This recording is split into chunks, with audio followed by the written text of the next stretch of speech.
میں مل جاتی ہیں تو ایک جمع تخلیق ہو جاتی ہے۔ اگر سمجھ میں نہیں آیا تو مزید باتیں کرو کہ دیکھیں ہم نماز ظہر پڑھتے ہیں، نماز عصر پڑھتے ہیں، اگر ہم الگ الگ پڑھتے ہیں تو نماز ظہر کہلاتی ہے، نماز عصر کہلاتی ہے۔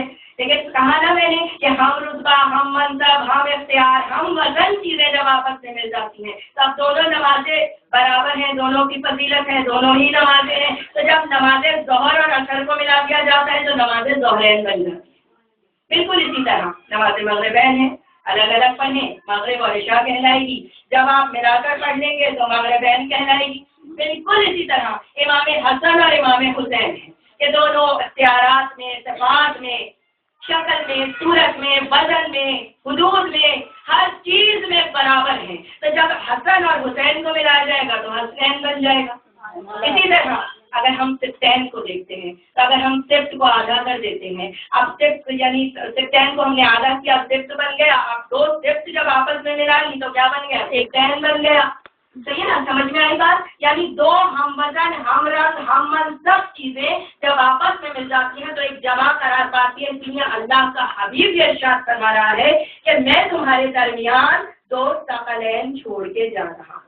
اب پہلی ثقل کا نام کیا ہے؟ پہلی ثقل کا نام ہے قرآن مجید اور دوسری ثقل کا نام ہے اہل بیت اطہار علیہ السلام۔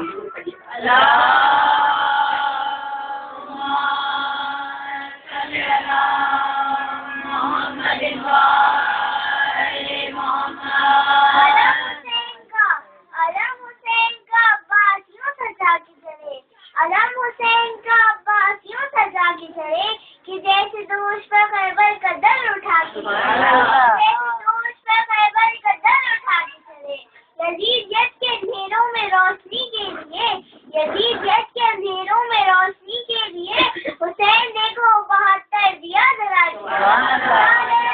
ہے تیری ہے تیری امامی زمانہ بلند ہے سروار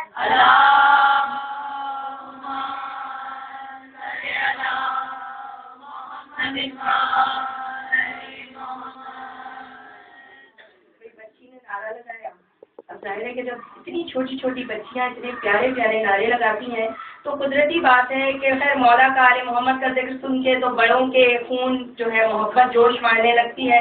تو یہ تو معصوم بچے ہیں کہ یہ بھی ان کا خون بھی جوشیدہ ہو جاتا ہے، لیکن بہت سے لوگ یہ کہتے ہیں کہ ذاکرین جو ہیں وہ نعرے لگانے والوں کو ساتھ لے کے جاتے ہیں، وہاں ذاکر مجلس پڑتا ہے اور وہاں نعرے لگائے جاتے ہیں۔ تو میں آپ کو بتاتی چلوں کہ نعرہ زبردستی کبھی لگایا ہی نہیں جاتا۔ نعرہ جب لگایا جاتا ہے کہ جب ذاکر کی کوئی بات دل کو چھو جاتی ہے، اسی وقت نعرہ جو نہیں لگانے والے ہوتے وہ بھی نعرہ لگاتے ہیں۔ تو محسن نقوی کا بہت ہی خوبصورت شعر ہے جو میں آپ کے ہدیہ سماعت کرنا چاہتی ہوں کہ محسن نقوی کہتے ہیں، ادب کی بات کروں گا حدود کے اندر، ادب کی بات کروں گا حدود کے اندر کہ جیسے دین بند ہے درود کے اندر، کہ جیسے دین بند ہے درود کے اندر۔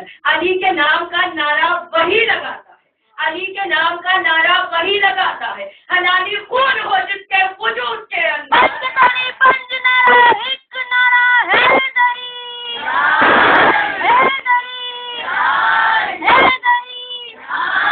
محمد وال محمد بلند صلوات۔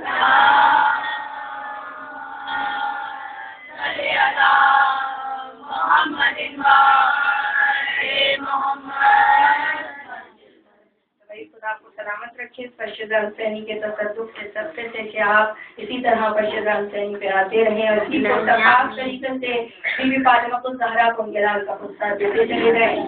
تو اللہ کا حبیب یہ ارشاد فرما رہا ہے کہ دو ثقلین تمہارے درمیان چھوڑے جا رہا ہوں، ایک ثقل کا نام ہے قرآن مجید اور دوسرا ثقل اہل بیت اطہار علیہ السلام۔ اللہ کا حبیب یہ ارشاد فرماتا ہے کہ نہ پہلی چیز دوسری سے کم ہے، نہ دوسری چیز پہلی سے کم ہے۔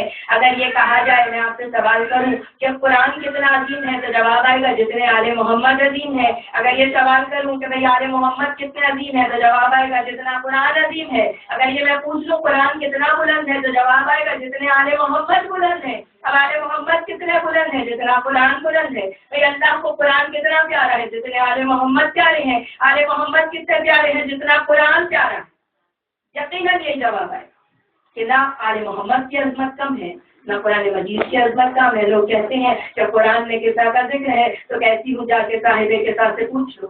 اگر قرآن میں حل عطا کا ذکر ہے تو جا کے صاحب حل عطا سے پوچھ لو. اگر قرآن راستہ دکھاتا ہے تو رہنما سے پوچھ لو. اگر قرآن مشکل ہے تو خود کے مشکل کشا سے پوچھ لو. ضرورت پڑے گا.